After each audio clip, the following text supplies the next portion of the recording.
all these cards. Here it is, the Kaiba 2016 Mega 10 unboxing. Highlights.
Part 2 of the 2016 Kaiba Mega 10 unboxing.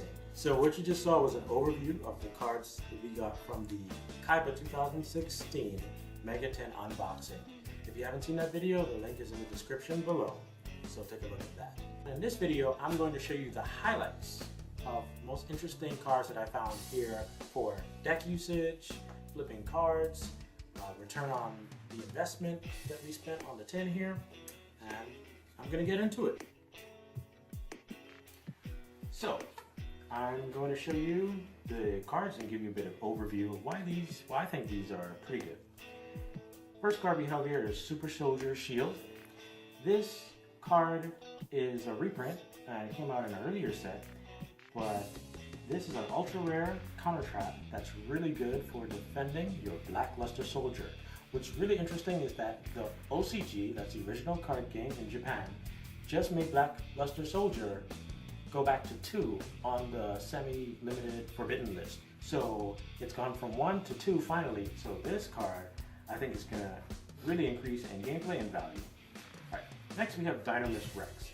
So Dynamis Rex is a really good super rare card. It's a big beater at 2400 attack, and it's one of the main attackers in your Dynamis deck.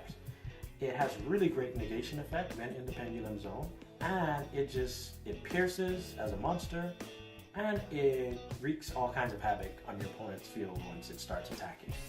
So that's good for your Dynamis cards. Next we have Bloom Diva, the Melodious Choir.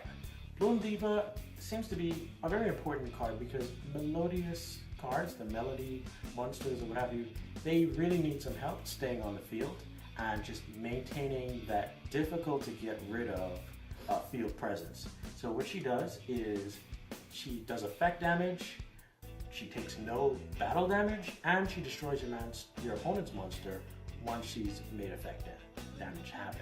So that's page 1. Page 2 here, now one of the cards that I had here ended up missing. It slipped out. So just a quick note, if you're gonna put Yu-Gi-Oh! Size cards in standard size pockets, put it in sleeves so that it doesn't slip out as easily. Okay, this card second here is Balance of Judgment. This has been kind of a sleeper card. This is a special use card in my opinion, where if you're using, let's say, a deck that gets rid of a lot of resources from your field and your hand real quick, this can come in handy when you want to gain as many cards back as your opponent does. And especially if they like to go like just crazy, just draw a bunch of cards and just get out of hand and ridiculous. This can like tip the field or the battle into your favor just a little bit and to even out the play. Next we have Galaxy Cyclone. This is a really good card. I really like the secret rare version of this card, and what it does is destroy the spell trap card when it's face down. Unfortunately, it wouldn't destroy it if it gets turned face up in response to your activation, but actually I'm going to go more in detail about the rulings of Galaxy Cyclone in a different video. But just know that you can also mill the card and potentially destroy another face-up spell or trap card in your opponent's. So definitely get rid of the Pendulum card, and this is good for milling. So you can use it in your Lightsworn deck, or any deck that knows a lot of cards. So next on to page 3.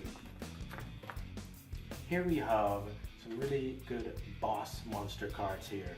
Blue Eyes, Spirit Dragon, Obelisk the Tormentor, and Blue Eyes Spirit Dragon. So with Blue Eyes Spirit Dragon, he is excellent at wreaking havoc for your opponent when he comes out and during your opponent's turn.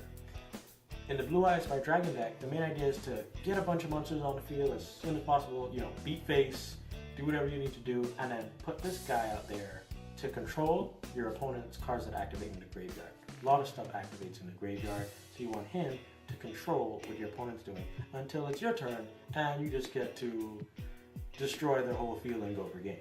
Obelisk the Tormentor, not as big of a boss monster as he used to be, but he's still really a big beater. 4,000 attack and 4,000 defense is difficult to deal with for any monster that comes out. He's a little difficult to summon, but with the new tokens that have come out, like the Hippo tokens, Hippo Performapal, and also Monarchs. Monarchs are still a thing. You can get the tributes you need to summon Obelisk the Tormentor, and you can be like Yugi or any of the pharaohs and whatnot, bring out your big boss. Alright, so Blue Eyes White Dragon, this is a classic card ever since Legend of Blue Eyes. Everybody loves this card. What's crazy now is this thing is easier than ever to special summon with the new Blue Eyes support that came out in Shining Victories and in the Dark Illusion. So definitely pick up as many Blue Eyes White Dragon as you can. I like collecting them, and I like this art especially with the ultra rare.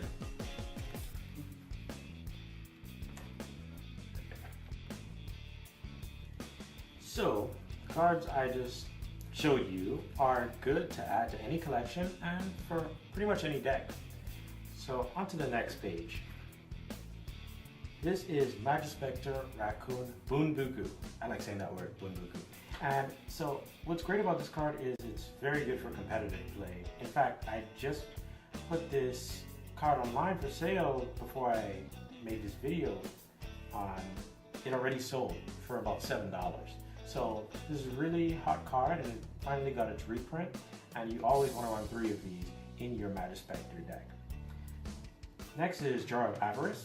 Now this card value is not too high or anything, however its use is amazing. Its potential is just great.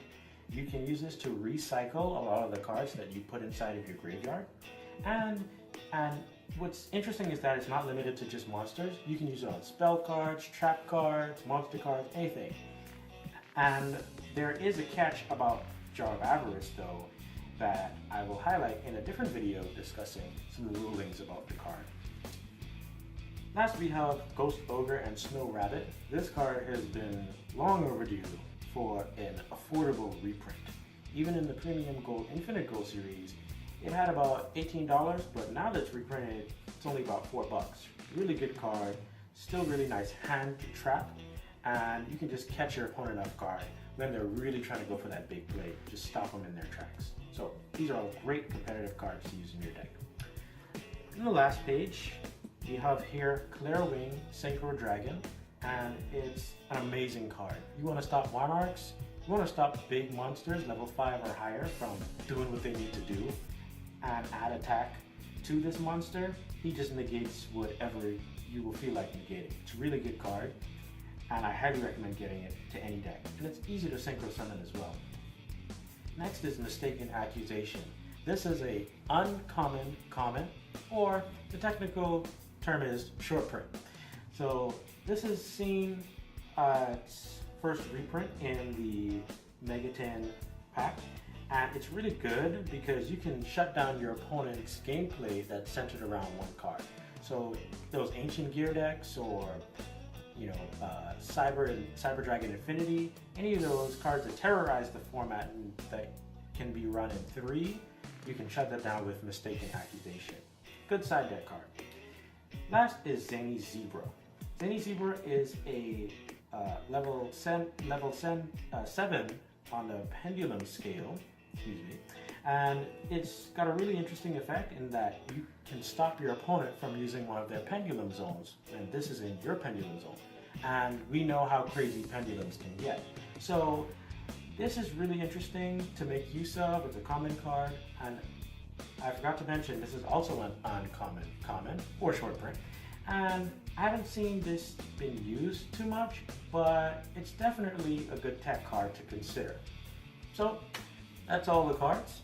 If you got any cards from the 2016 Megatins, whether it's Yugi or Kaiba, please let us know what cards you pulled that are interesting, worth a good amount of money, if you pulled any Solemn Strikes especially. So remember to like, subscribe, and definitely comment below so I can hear about and figure out what cards you got. Maybe you have some questions about some cards that we can use to continue the discussion, this conversation. And this has been part 2 of the Seto Kaiba 2016 Megatin unboxing. Part 1 is in the description below. And remember, until next time, keep connecting, keep collecting.